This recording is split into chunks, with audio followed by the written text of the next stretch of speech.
మేడారం మహా జాతరలో కూడా కీలకమైనటువంటి ఘట్టం మరికొన్ని గంటలు ఆవిష్కరణ కానుంది. ఇప్పటికే పూజారులు కూడా గద్దెలపై కూడా కంకవనాన్ని కూడా ప్రతిష్ఠించారు. మనతో మాట్లాడేందుకు స్థానిక ఎమ్మెల్యే మంత్రి సీతక్క ఉన్నారు. మేడం, మీరు ప్రధానంగా చెప్పండి, కంకవనాన్ని ప్రతిష్ఠించారు, దాని యొక్క విశిష్టత ఏంది అసలు?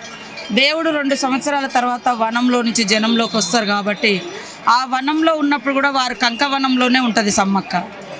కంకవనాల మధ్యనే బతికింది, కంకవనాల మధ్య పుట్టింది కాబట్టి మరి కంకవనాన్ని తీసుకొచ్చి ఆమెకు ముందు నీడని ఏర్పాటు చేయడం, ఒక రక్షణ కవచంగా ఏర్పాటు చేయడం అనేది ఆనవాయితీగా వస్తుంది. ఆ కార్యక్రమం జరిగింది. తర్వాత ముగ్గుల పండుగలు ఉంటాయి. ఆ తర్వాత సాయంత్రం దేవుని దగ్గరికి చిలకల గుట్టకెళ్ళి అక్కడి నుంచి దేవుని తీసుకొస్తాం. ఎన్ని గంటలకు రావాలి అమ్మ? 7 గంటల వరకు తీసుకొస్తాం. నిన్న 3 ప్రాంతాల నుంచి దేవుళ్ళు రావడం అనేది కొద్దిగా లేట్ అయింది. సార్లమ్మ పూజారి కొంచెం హాస్పిటల్లో ఉండి ఆయన శక్తి కూడగట్టుకొని దేవుణ్ణి తీసుకురావాల్సినటువంటి పరిస్థితి ఏర్పడ్డది. అయినా కూడా నిన్న దేవుణ్ణి తీసుకొచ్చేటప్పుడు ఎన్ని లక్షల మంది వచ్చి ఉన్నారో మీరు చూసిర్రు.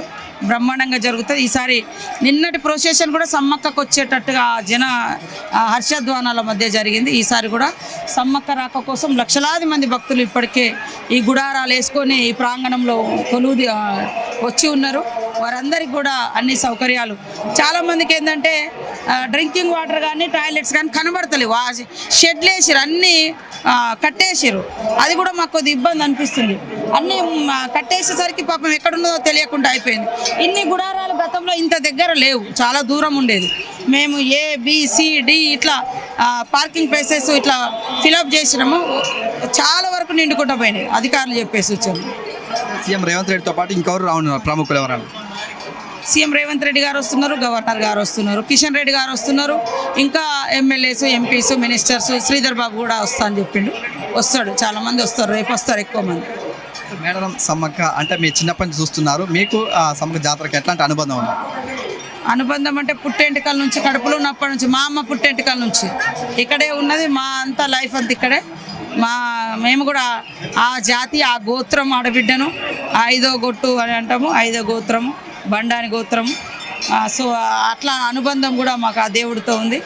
అనుకోకుండా నేను రాజకీయాల్లోకి రావడం, రాజకీయ నాయకురాలిగా కూడా నాకు సేవ చేసే అవకాశం, అది ఈరోజు ఒక మంత్రి హోదాలో కూడా వచ్చిందంటే ఆ తల్లుల దయ. ఈ హోదాలు, ఈ అధికారాలన్నీ కూడా ఆ తల్లి యొక్క కీర్తిని ప్రపంచానికి చాటే విధంగా, 1000 ఏళ్ళు గుర్తుండే విధంగా చేయాలన్నటువంటి లక్ష్యంతో పనిచేస్తాం.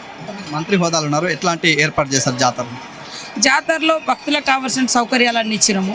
ఎందుకంటే లాస్ట్ వరదలు వచ్చి మొత్తం కూలిపోయి రోడ్లన్నీ పాడైపోయి ఉండడానికి కూడా చాలా గెస్ట్ హౌస్లు కానీ రూమ్స్ కానీ పాడైపోతే వాటిని రిపేర్ చేసుకోవడం, మాకున్న 60 రోజుల టైంలో చాలా పనులు చేసుకోవాల్సి వచ్చింది. అయినా అందిస్తామా లేదన్న టెన్షన్ ఉండే.